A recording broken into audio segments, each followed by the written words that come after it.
वो एक बार प्लीज बोल दीजिए ना, लक्ष्य को हर हाल में पाना। लक्ष्य को हर हाल में पाना है मेरे दोस्त। मेरे अंदर कई टैलेंट है, सिंगिंग एक है, ये एक्टिंग वाला टैलेंट मैंने भी आपको दिखाया। कैसा लगा? अच्छा लगा? किसी और की आवाज में बोलूं? लक्ष्य को हर हाल में। कौन था? शुक्र है, मतलब इतना तो समझ आ रहा है। मेरी लाज रख ली आप लोगों ने। कोई ऐसा है यहाँ पे जो कभी फेल ही ना हुआ हो अपनी लाइफ में? क्या हम फेलियर्स को ढंग से डील करते हैं अपने अंदर की दुनिया में और बाहर की दुनिया में? जब हम फेल होते हैं और हमारे लोग हमको बार बार उंगली कर रहे होते हैं, यानी कि रिमाइंड करा रहे होते हैं, हमको पता होता है कि हम फेल हो गए हैं। हमको जरूरत नहीं है दुनिया की कि वो आकर के हमको बार बार ये बताए या जताए कि तुम्हारा गलत था डिसीजन, कि तुमने गलती करी। हमें पता है हमने गलती करी है। तो आप बताओ कि आप कैसे हम फेलियर्स को डील करते हैं? फेलियर हम सबकी लाइफ में आया है, आप सबकी लाइफ में आया है। क्या होता है जब कोई फेलियर आता है? तो कोई बड़ा फेलियर है, छोटा फेलियर है, कुछ भी है। नंबर 1, अच्छा नहीं लगता है। किसी को अच्छा लगता है फेलियर? बुरा लगता है। ये रियलिटी है, ये इल्यूजन है? खत्म। तो मुझे भी लगता है, आपको भी लगता है। As simple as that. इसको सिंपल करो सबसे पहले तो। कभी भी ऐसी एक्सपेक्टेशन अपने माइंड में मत बनाओ कि फेलियर तो हो लेकिन मुझे बुरा ना लगे। जैसे ही बुरा लगता है हम क्या करते हैं? रिएक्ट करते हैं। और क्या करते हैं?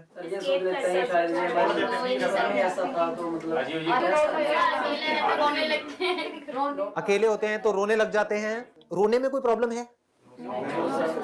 समझ लेना इस बात को अच्छे से, मैं स्टेप बाय स्टेप आगे बढ़ रहा हूं। बुरा लगा, बुरा लगने में कोई प्रॉब्लम है? कोई प्रॉब्लम नहीं है। बुरा लगने की वजह से रोना आया, रोने में कोई प्रॉब्लम नहीं है। क्यों नहीं है? क्योंकि अगर आप नहीं रोए, उन इमोशंस को अपने अंदर दबाए रखा, तो हो सकता है पागल खाने जाओगे। तो रो लो, रोने में क्या बुराई है? बच्चों को लगती है चोट, रो पड़ते हैं। कुछ बुरा लगता है, रो पड़ते हैं, फिर हंसने लग जाते हैं। तो रोने से कैसा डरना? तो बुरा लगना इज नॉट अ प्रॉब्लम, रोना इज नॉट अ प्रॉब्लम। हमको प्रॉब्लम ढूंढनी है पहले, प्रॉब्लम क्या है। कहीं आप हो सकता है इन दोनों चीजों को प्रॉब्लम समझ रहे हो कि बुरा नहीं लगना चाहिए, मुझे फेलियर आए ना, मुझे बड़ा अच्छा लगना चाहिए। मैंने 4 साल तैयारी करी किसी चीज की करने के लिए और मैं फेल हो गई, मुझे बुरा क्यों लग रहा है? मुझे रोना क्यों आ रहा है? अरे आ रहा है, रो ना, 2 दिन तक रो, 4 दिन तक खूब रो। आंसू कितने हैं आपके अंदर? मतलब कभी तो खाली होंगे, कभी तो टैंकर खाली होगा। रो लो, अच्छे से रो लो। अब बताओ इसके अलावा हम क्या करते हैं? उसके बाद क्या करते हैं? आसपास में लोगों ने क्या किया? हम रो रहे हैं अकेले में, क्योंकि सबके सामने तो रोएंगे नहीं, क्योंकि हमारे आसपास में लोग कहेंगे ये ना बेवकूफ है, रो रहा है, इतना बड़ा होकर के रो रहा है, इतनी बड़ी होकर के रो रही है। और लड़कों के लिए ज्यादा बड़ी प्रॉब्लम है, लड़का होकर रो रहा है। हमें लड़का होकर के हमारी आंखें हो सकती है तो आंखों में से पानी नहीं आ सकता क्या? मतलब सोचने वाली बात है ये, समझ गए ना? तो कितना प्रेशर होता है कि अकेले में तो हमारी वॉट लगी हुई है, दुनिया के सामने हम ऐसा दिखा रहे हैं, नहीं हमें कोई फर्क नहीं पड़ रहा है। ऐसा करते हैं नहीं करते हैं? क्या हम एक्सेप्ट करते हैं फेलियर को? क्या हम फेस करते हैं फेलियर को? नहीं करते। क्या करते हैं? एक्सक्यूज देने लग जाते हैं। Unlimited excuses. नहीं, एग्जाम मुश्किल था, मैं क्या करूं? इस साल ही एग्जाम मुश्किल था, ये साल सबसे टफ आया था। या फिर अगर कहते हैं कि नहीं इस साल ना एग्जाम बहुत ज्यादा इजी आ गया था, हर साल टफ आता है, मैंने टफ के हिसाब से तैयारी करी थी, तो परसेंटेज इतनी ज्यादा हो गई। समझ गए? क्योंकि इतना आसान था तो परसेंटेज इतनी ज्यादा हाई हो गई, मेरा इस वजह से एडमिशन नहीं हो पाया। तो दोनों तरफ से आप एक्सक्यूज दे रहे हो। एग्जाम आसान है तब भी, मुश्किल है तब भी, आपके पास दोनों तरफ से एक्सक्यूज रेडी है। एक्सेप्ट नहीं करते हैं, एक्सेप्ट नहीं करते हैं, भागते हैं फेलियर से, ब्लेम करते हैं।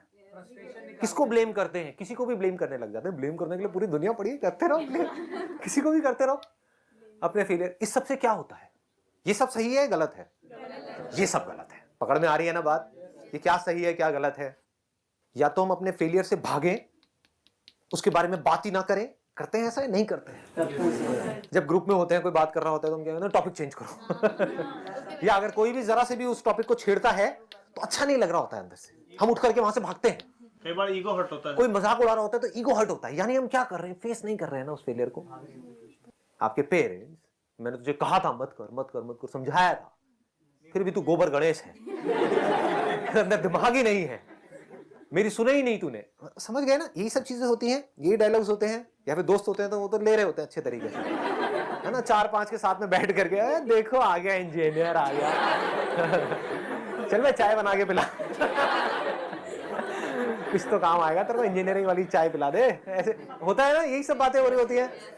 मतलब अच्छे तरीके से मजाक उड़ा, और हम क्या कर रहे होते हैं, हम या तो उन दोस्तों से दूर भागने लग जाते हैं, फेस नहीं कर रहे हैं, लड़ाई हो जाती है। समझ पा रहे हो ना हम क्या गड़बड़ कर रहे हैं? इस सबसे क्या होगा? अंदर फ्रस्ट्रेशन और बढ़ेगी या कम होगी? बढ़ेगी। फ्रस्ट्रेशन का डायरेक्ट लिंक किससे है? एक रेस्टलेस माइंड। माइंड और रेस्टलेस होगा या माइंड पीसफुल होगा? रेस्टलेस हो जाएगा, गिल्टी फील करेगा, गिल्ट आएगा माइंड के अंदर। उस रेस्टलेस माइंड से क्या आप अच्छे से अपनी लाइफ को एक डायरेक्शन दे पाओगे, या फिर एक पीसफुल माइंड से? पीसफुल माइंड से। तो अब पीसफुल माइंड का कनेक्शन किससे है? Step 1, face it completely with 100% of your heart and mind. मतलब उस फेलियर की जड़ तक आप चले गए, फेलियर को बारीकी से आपने समझ लिया, जैसे एक साइंटिस्ट समझता है, अनबायस्ड होकर के। ये नहीं कि मैं फेल हुआ हूं, देखता हूं फेलियर क्या है, देखता हूं ये बंदा क्यों फेल हुआ है, अपने आप से डिटैच होकर के देखो उस फेलियर को, तब आप समझ पाओगे। मैं बीच में घुसा दिया तो नहीं समझ पाओगे, एक्सक्यूजेस दोगे, ब्लेम करोगे, भागोगे, सब करोगे। अपने आप को काट दो उस फेलियर से। देखता हूं ये बंदा, फॉर एग्जाम्पल संदीप, देखता हूं ये संदीप क्यों फेल हुआ है इसके अंदर, समझे? या जो भी आपका नाम है, पूजा बड़ा कॉमन सा नाम है, तो देखता हूं कि पूजा क्यों फेल हुई है, क्या गलती करी इसने। कहने का मतलब है कि पहला स्टेप है उसको फेस करना, दूसरा है टू एक्सेप्ट इट, कि अब हमारे सामने चाहे एक बंदा है, चाहे 1000 है, चाहे लाख बंदे हैं, वो आकर के अगर हमारी तरफ उंगली करते हैं, कहते हैं कि हाँ भाई तू फेल हो गया, तू फेल हो गई, हाँ मैं फेल हो गया, हाँ मैं फेल हो गई इस काम में, लाइफ में नहीं। I accept, you faced it completely, and you can accept only if you face it. If you don't face it, you will never be able to accept it. Then step 3 is learn from it. Most important. मतलब अगर आप fail हुए और उससे आप ढंग से सीख जाओ तो आप ग्रो कर गए, तो उस काम को करने का जो पर्पस था वो पूरा हो चुका है। क्योंकि पर्पस ही आप गलत बनाते हो अपनी लाइफ का, क्योंकि कभी कोई बैठ करके समझता नहीं है लाइफ को, ना कोई समझाता है कि लाइफ का पर्पस क्या है। लाइफ का पर्पस ये नहीं है कि हमको कुछ पाना है, क्योंकि कुछ पा भी लिया आपने। जैसे अपनी लाइफ से रिलेट करना इस चीज को अगर समझ पाओ तो, मैं थ्योरेटिकल बात नहीं कर रहा हूं, बड़ी प्रैक्टिकल सी बात कर रहा हूं। लाइफ का अगर आप गोल ये बनाते हो कि मुझे ये पाना है, तो वो जैसे ही आप पा लेते हो तो कुछ दिन तक तो अच्छा लगता है, उसके बाद में यूज्ड टू हो जाते हो। फिर तो कहने का मतलब है, अगर आपने लाइफ का गोल ये बनाया कि पाना है, तो जो भी आपने पाया, पता नहीं कितने साल स्ट्रगल करके, उसके बाद में जो आपको मिला, उसका मजा कुछ देर के लिए रहने वाला है, कुछ दिन के लिए रहने वाला है। तो क्या ये समझदार तरीका है जिंदगी को जीने का? तो अगर लाइफ का गोल आपने पाने खोने से हटा करके, थ्योरेटिकली नहीं प्रैक्टिकली समझ करके बना दिया कि मैं अंदर से क्या बन रहा हूं, वो इंपॉर्टेंट है।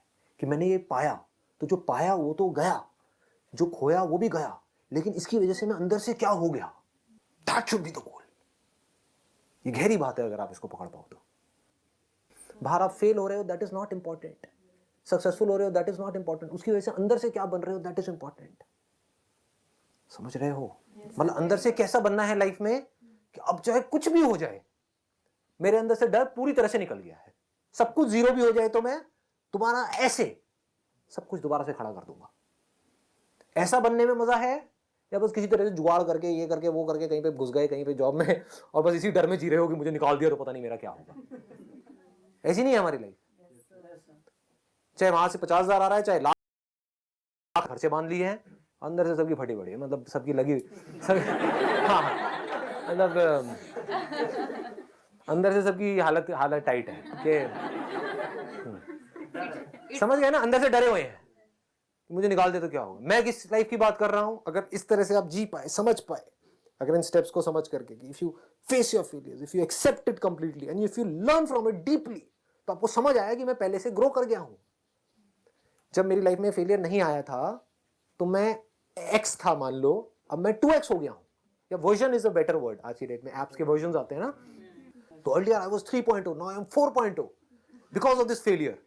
Otherwise I would have been 3.0 for my entire life, मरते दम तक 3.0 को जलाया जाता, लेकिन अब, या गाड़ा जाता, व्हाटएवर। लेकिन अब क्या होगा, जैसे से वर्जन मेरा बढ़ रहा है, क्योंकि अभी तो बहुत टाइम है जलने में या गढ़ने में, तो तब तक वर्जन होगा मान लो 100। अरे 100 क्या 100 कोई वर्जन होता है? It's going to be million point whatever, infinity. ये आया मजेदार वर्ड, किसने बोला? हाँ, ये है ना मजा, इन्फिनिटी। किसको जलाया जा रहा है, किसको गाड़ा जा रहा है? इन्फिनिटी को। इसका वर्जन क्या है? इन्फिनिट। समझे? आया मजा?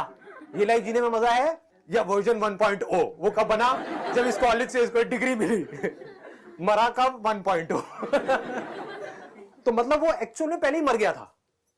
जब वो वर्जन, आप समझ गए, या 1.0 से मान लो 2.0 बन गया था, तो 2.0 पे ही वो मर गया था, खत्म। कुछ उसके बाद में कुछ हुआ ही नहीं, कुछ भी इंटरेस्टिंग नहीं हुआ है उसकी लाइफ में। एनीहाउ, यहां तक पकड़ में आ गई बात? तो लास्ट स्टेप क्या है? Grow out of it. कैसे? कैसे मतलब? जब सीख लिया तो grow out of it. Grow out of it इस एटीट्यूड से, जिस एटीट्यूड की मैं बात कर रहा हूं। जो भी आपने किया, अगर एक बहुत ही कन्फाइंड नजरिए से उसको देखा, तो क्या हुआ कि मुझे ये करना था। क्यों? क्योंकि मुझे ये चाहिए था, वो मुझे नहीं मिला और मैं फेल हो गई। इसी को फेलियर बोलते हो आप? मैं किसकी बात कर रहा हूं? मुझे ये करना था, जो चाहिए था, ठीक है वो तो चाहिए ही था, बट वो मिले ना मिले, that was not my purpose, that was my goal, but that was not my purpose. Goal और पर्पस में फर्क समझ आ रहा है? गोल वाज कि मुझे ये काम करना है ताकि मुझे ये अचीव करना है, इसमें कोई बुराई नहीं है। बट पर्पस क्या है? कि चाहे अचीव हो चाहे ना हो, अभी भी अपनी तरफ से 100% दे रहा हूं, लेकिन मेरा पर्पस ये नहीं है। अचीव हो गया तब भी मुझे आगे बढ़ते रहना है, नहीं हुआ तब भी आगे बढ़ते रहना है। In both the situations I need to grow out of it. तो ये मैं बोल तो फेलियर्स के ले रहा हूं ये स्टेप्स, लेकिन ये है सक्सेस के लिए भी। लेकिन सक्सेस आप समझोगे नहीं तो मैं उसकी बात यहां पे नहीं कर रहा हूं, क्योंकि आप कहोगे सक्सेस मिल गई तो फिर क्या करने की जरूरत है, फिर तो पड़े रहो। यही है सोच लोगों की।